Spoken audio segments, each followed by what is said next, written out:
we've also seen and heard from some of the great innovators or the young innovators that are trying to make a difference.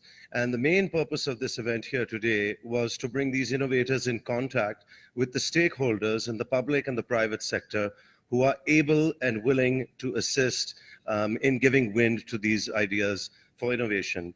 So if I'll begin. I'd like to invite first to the panel Taimur Malik, one of the well-known lawyers of Pakistan. He is also an advocate for technology reform in our legal system. Taimur, please join us.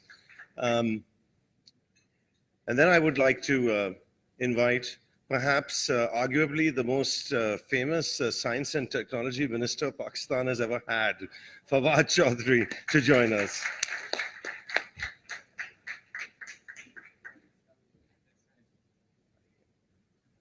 All right, and we're just going to keep this part very short because we know that we have a lot of people here who want to participate in the discussion, and so we'll have them. Have you all interact with us very, very quickly. First, I'll go to Taimur. Taimur, you have been leading this movement from its early days. You have seen its evolution and its development. Earlier in the evening, one of the justices of the Supreme Court, Justice Mansoor, in fact, the other justice also, they detailed ways in which they were working to improve the High Court functioning and the Supreme Court functioning through the integration of technology.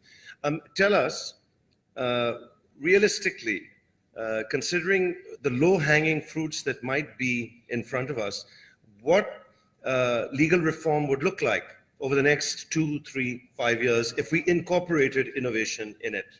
I think, of course, if everything gets incorporated, it's going to be transformative in all respects. What I would like to say is that I didn't intend to be any trailblazer or whatever in this. I was asking other people around me to start things like quoting the law, like Vakil Online and all that over time. And it's just that lawyers are just not used to investing money in social enterprises or starting things which may not yield immediate financial results or intangible reputational results. That's how it all came about. But what I see now is that, of course, with the increase in digital access that Pakistan has and is going to have, we heard earlier today that there's going to be 134 million Pakistanis with smartphones by 2025. Now that's when things are really going to transform. So when people who really need access to justice, when they'll be able to use an app like Vakil Online or others like it to access lawyers, review lawyers, and all that, so that of course is going to change things. But as Justice Mansoor Ali Shah also mentioned earlier today, technology and law has different stakeholders. Of course, Mr. Fawad Chaudhry being one, and very important one, the judiciary being another very important one. But what I think is that the main stakeholder in all this is our legal profession itself. There are more than 150,000 lawyers, professors, and law students in this country. I think till they embrace technology and the impact it's going to have on them, we'll lag behind. So I think that's important. And all these apps that we are hearing about, we've certainly experienced that, will face resistance from the lawyers themselves. So the public wants them. So it's a journey. And if I can take another minute. And the journey, actually, we realized over time that you can't jump straight away to access to justice. We started something called Vakil.pk many years ago. Didn't take off because people are not ready or were not ready then. So we moved to insafcamp.com. The man behind it, a young lawyer, is here, Farhan. And we realized because legal literacy is the first problem in Pakistan. So till you improve access to legal literacy, legal information, only then you can move on also to access to justice. People don't know what the laws are, what their rights are, what their obligations are. So I think when we talk about law and technology, we have to literally start from what Logix and Quoting the Law and others are doing and trying to do. And then, of course, everybody else has a role to play. Thank you. Fawad Sahab, you caught like the last few of the presentations and the innovations that the young lawyers and technologists are pursuing. We are very fortunate that Fawad Saab himself is a lawyer, but he also happens to be in the technology ministry. So, one of the things that the themes that has emerged in conversations with colleagues is about finding the institutional support, which has been lacking to some extent over the years, and how and what that institutional support might look like.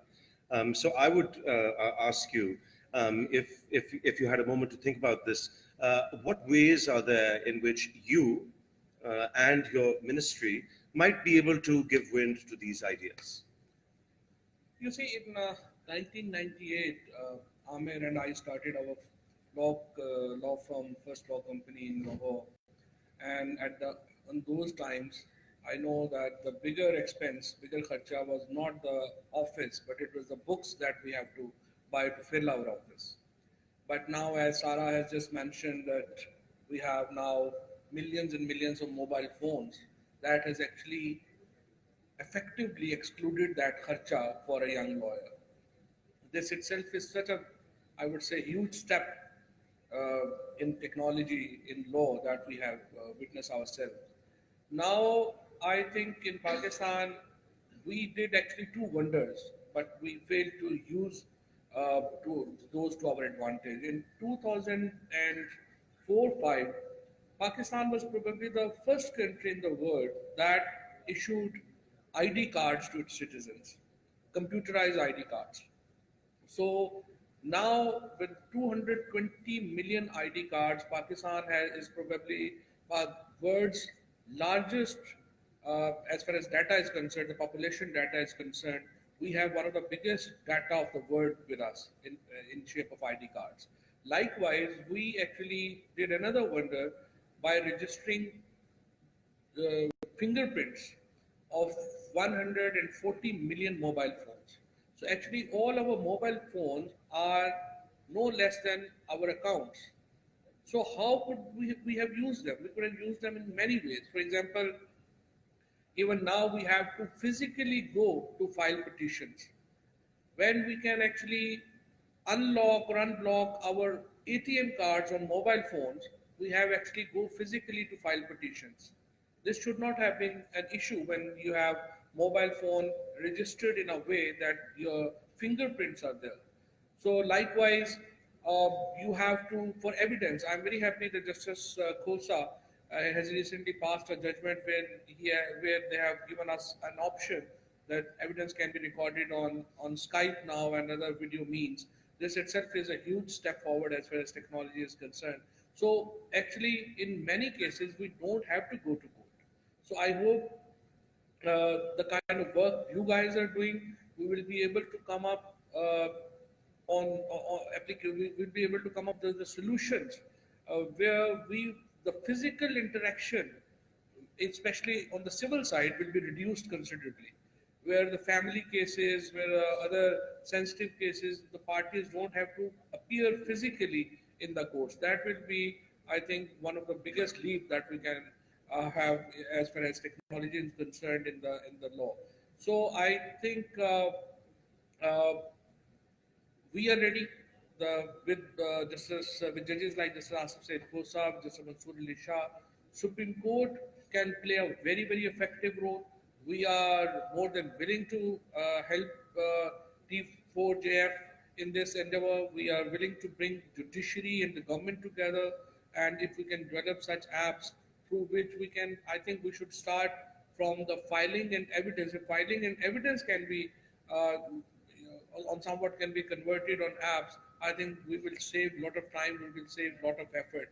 And we already have now the websites that actually effectively consolidate all the judgments, that effectively give us gone are the जब हम सारे रात को बैठते थे and we all have to go through all the judgments and looking for the PLDs etc.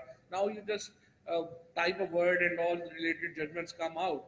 This is I think the two professions that are endangered by technology.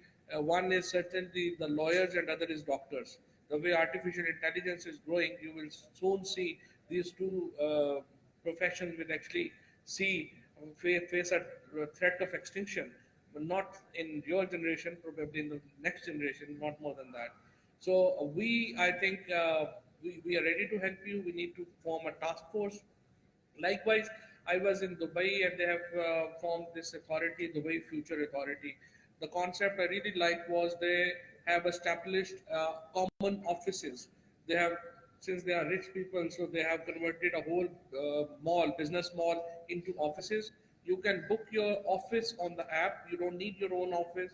You can book an office time on the app, go to that office, use it like your own office, and come back. I think we can provide same kind of facility to the lawyers in Lahore, Karachi, and Islamabad, where the government buildings can be used to build such kind of offices, where the young lawyers won't need their own offices. They can just book offices on app and come and use the offices and meet their clients, etc.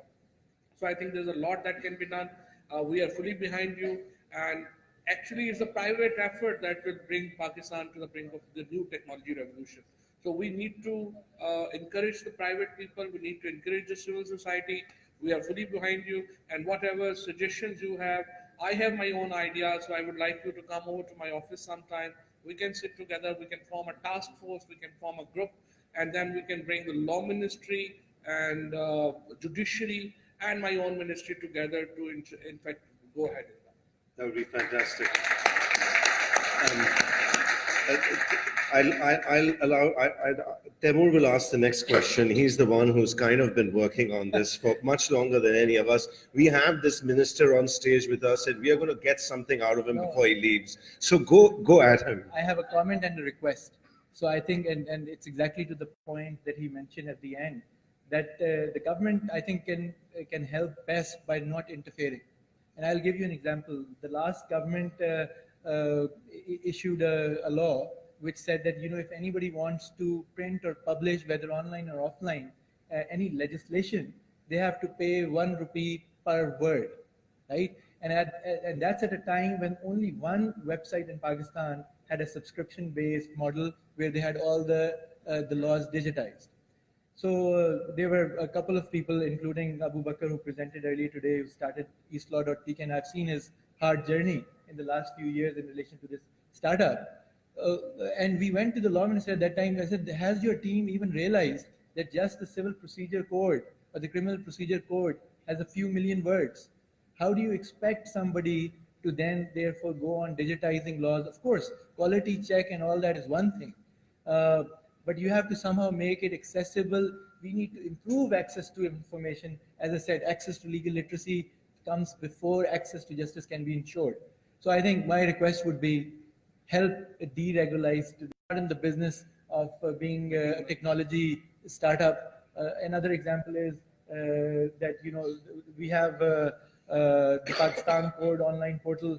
How many of you use that to access laws? People still use the subscription-based models to use laws because the technology, the search engine and everything is better. So of course, leave that side to the private sector. That Pakistan code is important because then obviously you can check the authenticity of a law. No, absolutely. But what I mean is they can't end up becoming a search engine and everything else, right? And so. But on the other side of it, there are a bunch of young people here, many of whom actually have hope for the future and they have merit and tech. And so my question is a little bit more holistic in about the ways in which government or indeed our science and technology and law ministries can nurture that innovation and help us in the private sector bring it to the fore. And that's the question. Well, we have startups. We have our own about 81 startups that are working in Pakistan. They are in every field. We have in the software also. But I would, as I said, that I think the particular areas need to identify. For me, I think the filing of petitions and evidence is the most critical area because I believe that in these two areas you can save a lot of effort, a lot of time by just not having, and obviously the corruption will go down because we know that when we have to go to file a petition and we want it to be fixed before a particular judge, we have to pay a lot of money. So that things will be eradicated if you could file that on the phone, and the judiciary will encourage that. So I think we can actually form a group. We can identify the areas, those are more critical. we can then help. And obviously, I think loads and loads of funding is available on this also. So, and to start up, I have just, I've initiated from my own constituency and district, Jhelum.